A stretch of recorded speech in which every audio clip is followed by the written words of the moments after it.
Ziyang is an inland city in western China with a modest population of about 3 million. One of its main claims to fame is that it produces diesel locomotives for 24 countries around the world. For a city so far from the sea, it is a significant challenge to be able to deliver its locomotives to customers who may well be on the opposite side of the globe.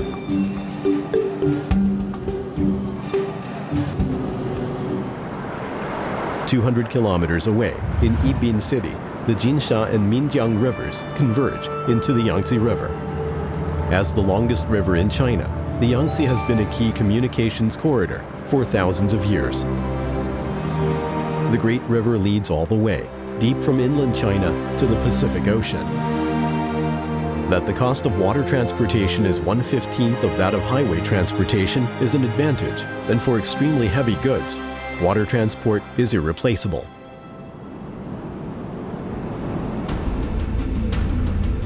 A first batch of 9 locomotives made for Argentina has been assembled. They will travel downriver to the port of Shanghai, 2,800 kilometers away. Then, in a couple of weeks' time, they will be transferred to a seagoing freighter and taken across the Pacific.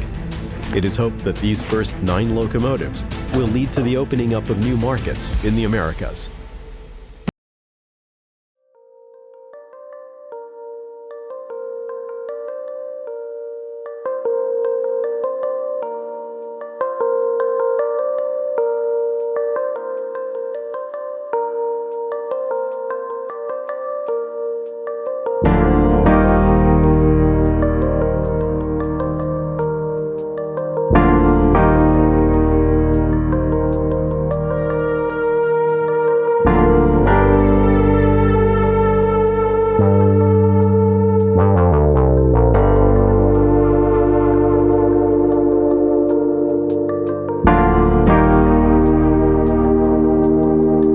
Transportation for large cargoes are very obvious, if not subject to the limitations of geography.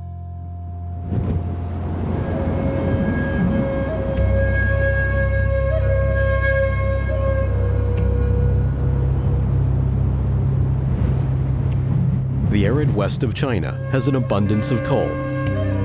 In 2016, China's coal production reached 3.36 billion tons, which accounts for more than half of the national energy supply.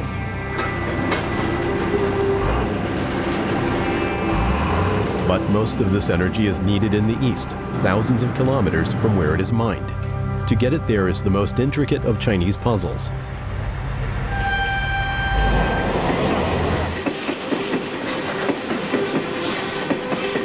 The 594-kilometer Shuohuang Railway is one of the busiest in China. Every day, 226 trains run along it in pairs. It is like a man-made canal, a main artery for China's energy transport. Shenchi in Shanxi province is the starting point of this artery of coal.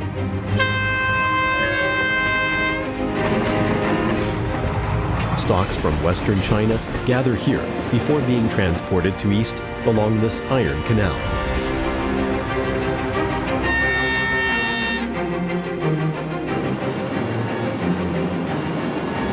"216 wagons are marshaled into a 3-kilometer-long train.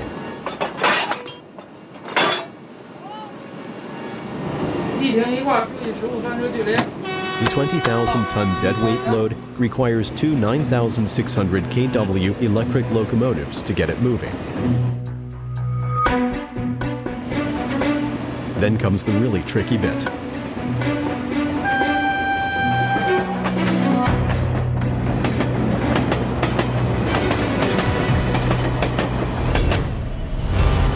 The railway east of Shenchi drops in elevation of more than 1,500 meters. The heavily loaded wagons travel downhill through tunnels and bends. The huge momentum they acquire poses a major threat to the safety of train. If the 216 wagons fail to brake correctly and in sequence on a bend in the track, the consequences will be catastrophic.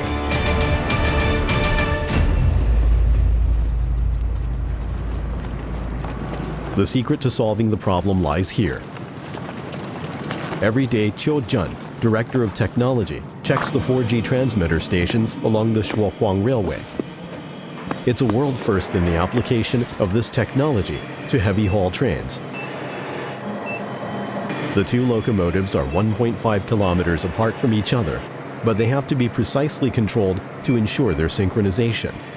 A tenth of a second lag could cause a major accident. In order to ensure full 4G coverage, there are 260 transmitters along the length of the line, sending a continuous stream of data 24/7. This advanced signaling technology is the key to ensuring the safe operation of these super long coal trains. It allows synchronized control over the two electric locomotives set 1.5 kilometers apart.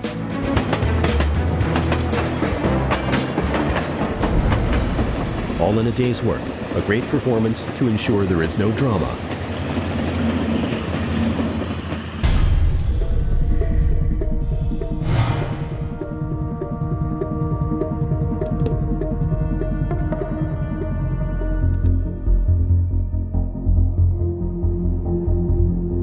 Face recognition technology is one of China's leading-edge developments. Based on image recognition and big data, it can quickly lock on to target persons being searched for. Engineers in the monitoring hall of the Guiyang Public Security Bureau are commissioning a new face recognition and monitoring system.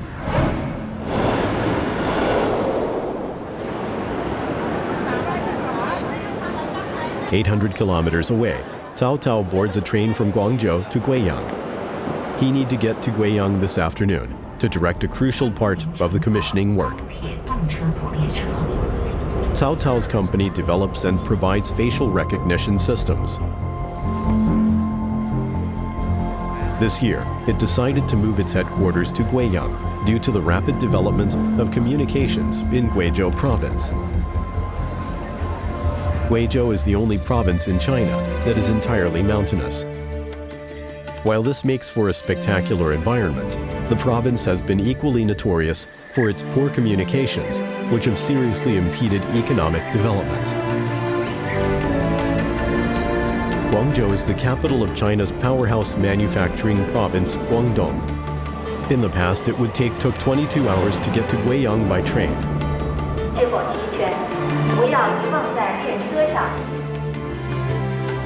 Now the journey time is just 4.5 hours, thanks to a new high-speed line connecting the two cities.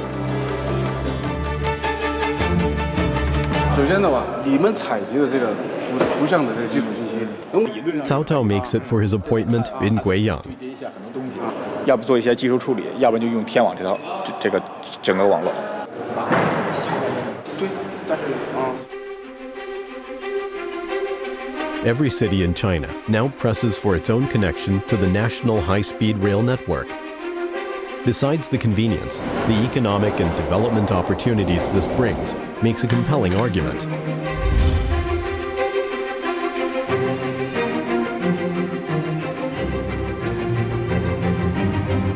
As of 2017, China has 22,000 kilometers of high-speed rail lines in full operation, 60% of world total.